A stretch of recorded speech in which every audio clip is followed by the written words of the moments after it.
ఒకే దెబ్బకు రెండు పిట్టలు. నీ అమ్మ చెమ్మ చెక్క.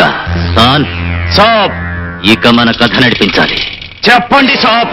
విజయగాడి చెల్లెల్ని ఎత్తుకుపోయి కకావికం చేస్తానని పరశురాం ఛాలెంజ్ చేశాడు. తెలివిగా దాన్ని మనం ఎత్తుకుపోతే అది పరశురాం పనని విజయగాడు అనుకుంటాడు. దాని తర్వాత వాళ్ళిద్దరూ కొట్టుకు చస్తారు.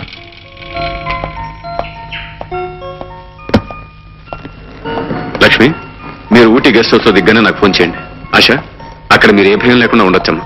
అన్నయ్య, నువ్వు లేకుండా వదినా నేను అక్కడ ఒంటరిగా ఉండాలంటే ఎంత లేదన్నా ఏదో భయంగా ఉందన్నయ్య. పిచ్చి పిల్ల, నేనుండగా నీకు భయం ఏంటమ్మా? ఎలాంటి ప్రమాదం నీకు రాదు. నిజమేనమ్మా. ఏదన్నా ప్రమాదం వస్తే పోలీస్ ఆఫీసర్ కాబట్టి మీ అన్నయ్య గారు భయపడాలి గాని మీకెందుకమ్మా భయం? కుక్కుని నేనెప్పుడు భయపడలేదమ్మా. కాసేపు నువ్వు నోరు మూస్తావా? ఇక మేము బయలుదేరతాండి. ఆశా పదమ్మా. అమ్మా, మీ ఆరోగ్యం జాగ్రత్తగా చూసుకోండి అమ్మా. మీ వంట బాగా తప్పిందిగా, ఇక మా ఆరోగ్యం బాగుంటుంది. వస్తానన్నయ్య.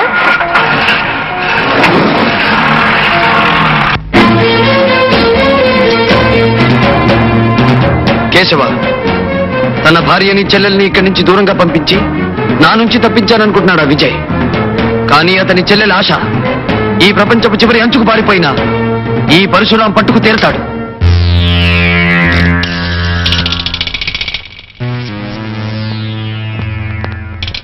హలో మిస్టర్ విజయ్, నీ డీరెస్ట్ ఫ్రెండ్ పరశురాముని మాట్లాడుతున్నాను. నీకు ప్రాణానికి ప్రాణమైన నీ చెల్లెల్ని అర్జెంటుగా పాడు చేయాలని ఆశపడుతున్నాను. మాట్లాడు. బాయ్. హలో, నేనేనండి. క్షేమంగానే చేరాం. ఆశ భయం లేకుండా ఉంటుందిగా లక్ష్మి? ధైర్యంగానే ఉంటుంది. తొందరగా వస్తే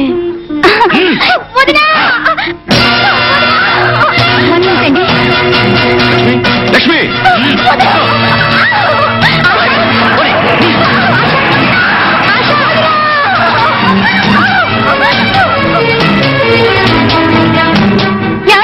ఏమిటి లక్ష్మి, ఏం జరిగింది?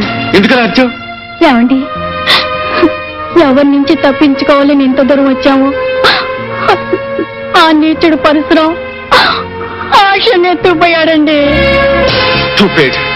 నువ్వేం కంగారు పడకు, నేను వెంటనే బయలుదేరుస్తున్నాను.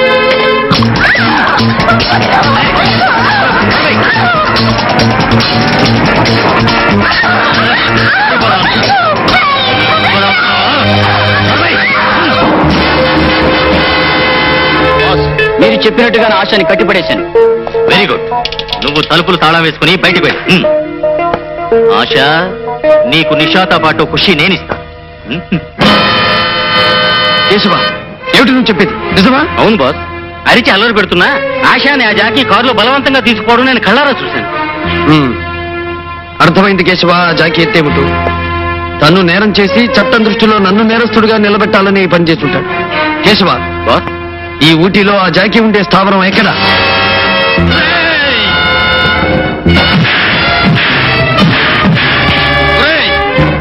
నా పేరు చెప్పుకుని పాడు పనులు చేయాలని ఆశపడితే నీకే గతి పడుతుందో చూడరా.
తీసుకొచ్చా?